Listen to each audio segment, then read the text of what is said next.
since we're thinking about Valentine's Day coming up, I pulled out a few things from our collection that kind of express that, how we meet people and we would fall in love and spend time together. Our earliest things here are invitations to dances, balls, cotillions, right here in Covington from the 1850s. One of them is actually for a Valentine party, basically, to remember St. Valentine.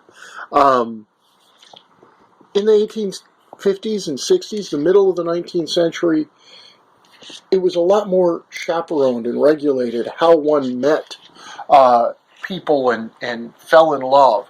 So your chances and your best chances to meet somebody that you could spend a lifetime with was going to these regulated and chaperoned events, and they would be held by fire companies, or there's one here that's being hosted by the Merry Bachelors here in Covington.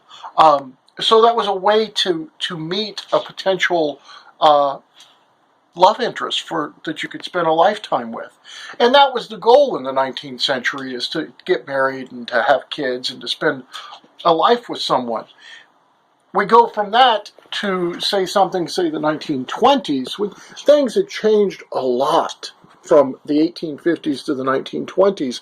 But here we have a marriage certificate, a wedding photograph, and probably a place marker for a seat around one of the tables at the wedding.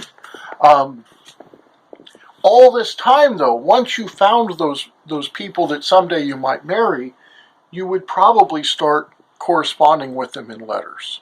And here are a stack of letters and a letter from World War II, because writing letters is a good way to express your feelings. It's also just a simple way to communicate. Not everyone had telephones, and sometimes you were in places where you could not communicate through a telephone. In World War II, you couldn't call from the front. In Europe, home, that wasn't something that you could do, so you wrote letters.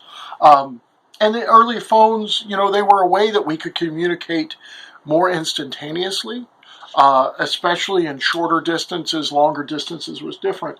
But we think about how that's changed now, where we have modern telephones, where we can really communicate with someone around the world and actually see their face.